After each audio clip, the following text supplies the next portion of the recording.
Gestos, atos e palavras de Bolsonaro, de alguns dos seus e de partes das manadas que o seguem, são típicos de genocidas.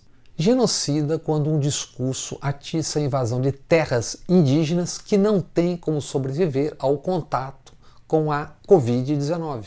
E genocídio, um crime, quando estimula pessoas a se agruparem, inclusive diante dele, o presidente da República, numa época de pandemia. O Brasil e o mundo já contam nos caixões, crematórios e até em frigoríficos ao que levam as aglomerações.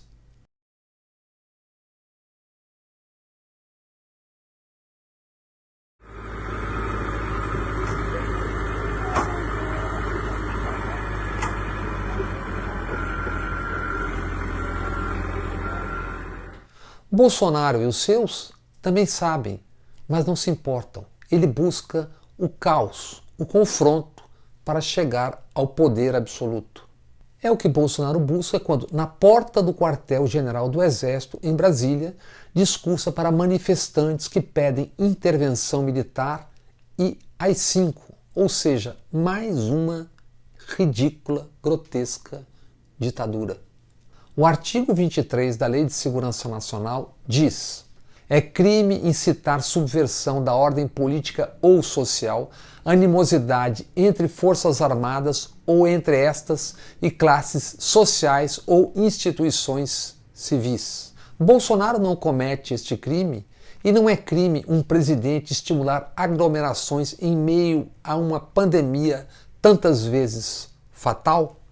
A prova são mais de 2.600 mortos no Brasil.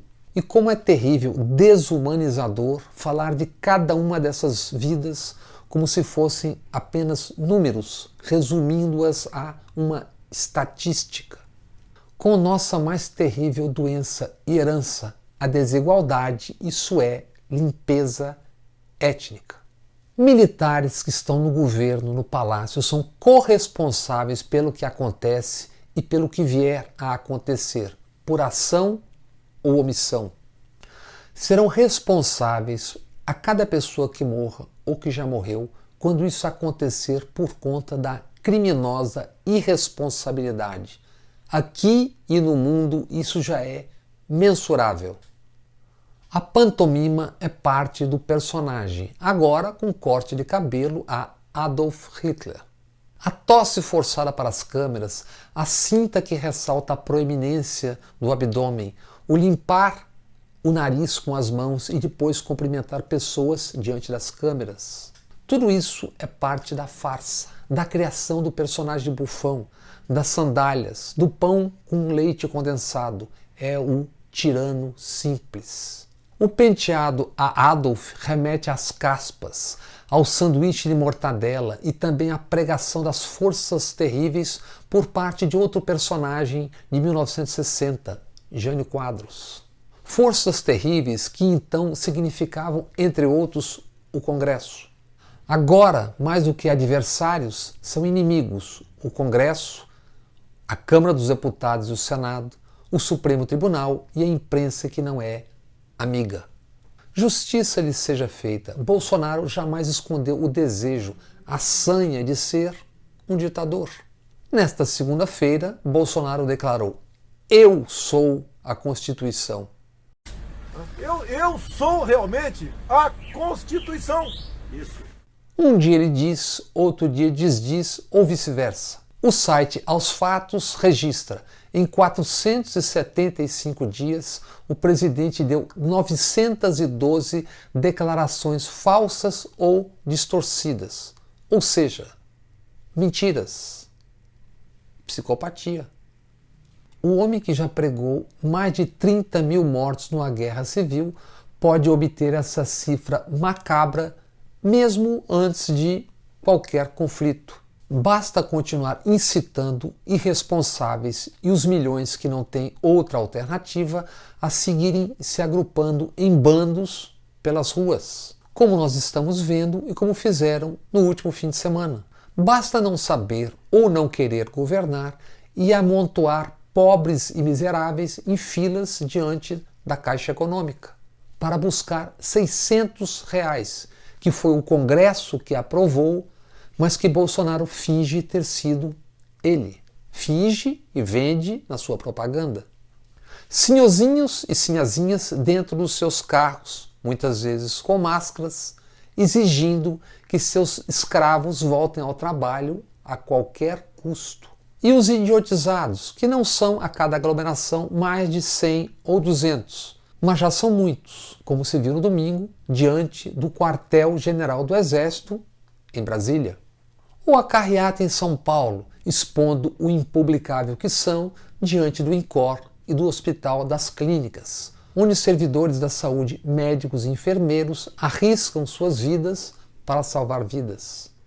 Se sentem e parecem inalcançáveis pela justiça e pela história, mas, como tantos outros, se enganam. O vento, mais cedo ou mais tarde, sempre vira. O então poderoso delegado Fleury, por exemplo, entrou para a história da ditadura como um assassino e torturador abjeto. Ídolo de Bolsonaro e fascistas, Brilhante Ustra seguirá na história como assassino sádico, alma quase sempre escondida por óculos escuros, o véu para um torturador. A cena que abre este comentário postada por Carlos Bolsonaro no Twitter é uma declaração fascista. Homens exibem uma valentia a princípio negada quando atiram com os rostos escondidos depois da ordem. Bolsonaro é. Só depois da fuzilaria, do gozo fácil ou facho, a coragem para mostrar rostos. Essa cena poderia ser apenas treinamento no estande de tiro.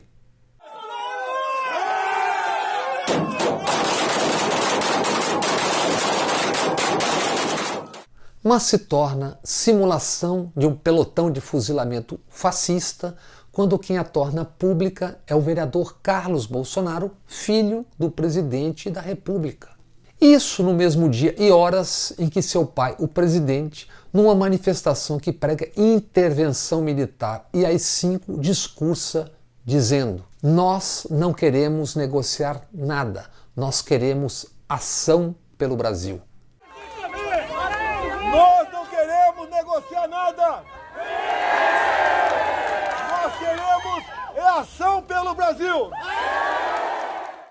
Isso um dia antes do Superior Tribunal de Justiça negar pela 9ª vez um recurso de Flávio Bolsonaro e afirmar: há fortes indícios de materialidade e autoria de crimes, lavagem de dinheiro e peculato. Por 2 vezes, quando era e depois quando já não era o comandante do Exército, o general Vilas Boas pressionou o Supremo Tribunal às vésperas de Lula ser julgado, em abril de 2018 e outubro de 2019. Eles queriam, como sempre, o poder. No Supremo, um ou outra se acovardaram. Talvez agora eles estejam entendendo o custo. Há dias, num ato falho, o vice-presidente Mourão deixou escapar. Tudo sob controle, só não se sabe de quem. Sob controle. Tudo sob controle. Não sabemos de quem. Em 2015, Mourão foi demitido do Comando Militar do Sul, porque no 7 de setembro criticou o governo Dilma por má gestão, incompetência, corrupção. Era preciso, disse Mourão então, despertar a luta patriótica. Mourão voltaria ao tema. Agora ele está no poder com os patriotas, com Bolsonaro e tudo que os cerca. Rachadinhas, laranjais, imobiliárias, Queiroz, Adriano, cheques para a primeira-dama, milicianato. O que hoje Mourão tem a dizer sobre má gestão, incompetência e corrupção? Agora chefe da Casa Civil, dando efetividade ao poder de Bolsonaro, o general Braga Neto sabe em detalhes o quem é quem no mundo do crime no Rio de Janeiro. Braga Neto foi o interventor no Rio em 2018, conhece o mapa da mina, das milícias e do milicianato, das suas ligações e seus cordéis. Braga Neto tinha opiniões sobre o governo antes mesmo de chegar à Casa Civil 2 dias depois do assassinato do miliciano Adriano Magalhães da Nóbrega. Aos sábados, no Clube Militar em São Paulo, não era incomum ouvir militares dizendo: nós precisamos estar lá para controlar o Bolsonaro. O general Heleno está no palácio. Também ele lutou para chegar ao poder. Como Moro, o ex-juiz que com Dallagnol e companhia trabalhou para desmoralizar o poder então no poder e assim chegar ao poder. A TV Globo agora mostra a qualidade de tantos dos seus profissionais. Faz jornalismo para valer no que necessita, porque tem Bolsonaro como adversário. Mas segue poupando Moro, mantendo-o como aliado, uma carta na manga para a hora do bote. Globo, que por tantos anos fez o que fizeram TVs, revistas, jornais e emissoras de rádios. Tantos e tantas que só agora, com os fascistas no cangote, se transformaram em legalistas, em democratas, em defensores de ocasião da liberdade. Já bispos e suas mídias seguem nadando nas verbas do bolsonistão, assim como a senilidade e a juventude pandêmicas. O presidente e família, militares, buscaram e estão no poder, assim como jornalistas, civis, nécios ou hipócritas, ou pilantras mesmo. Queriam ter os seus e seus interesses no poder. Quiseram e lutaram pelo poder, fosse de que maneira fosse. Estão no poder. Agora buscam, como faz Bolsonaro, culpados para o desastre econômico e morticínio a cada dia maiores, assombrosos no futuro próximo. São e serão responsáveis, secundados nas ruas por essas patéticas, grotescas crias do discurso fascista.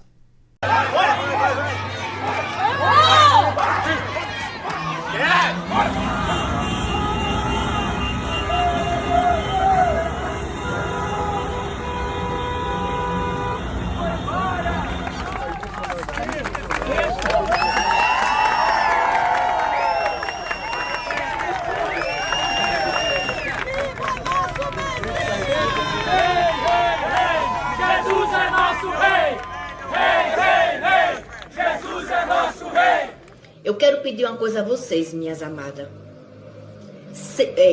Pague o dízimo de tudo que você receber agora do governo.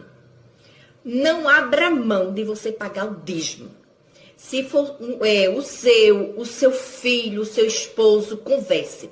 Mas, Irmanderi, meu esposo não é crente, ele não vai entender. Vai. Porque eles querem Partido Comunista no nosso país. É isso, a intenção do coronavírus é uma jogada política. E todos os dias a gente vê isso. A mídia está comprada, a Bandeirantes foi comprada pelos chineses. Eles compraram parques eólicos, eles compraram hidrelétricas, eles estão comprando tudo. As ações, ou seja, está na cara que isso não é só o vírus, isso é uma jogada política. E o Bolsonaro não merece sofrer todas as consequências por causa de um partido sujo, o partido do PT, o partido da esquerda.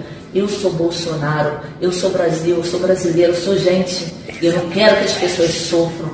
Aqui está o Brasil representado no meu corpo. Galera, eu mando um beijo para vocês. Brasil, Bolsonaro e fora o PT.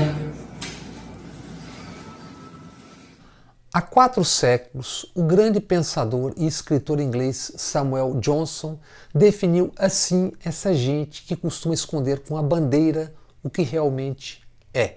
O patriotismo é o último refúgio do canalha.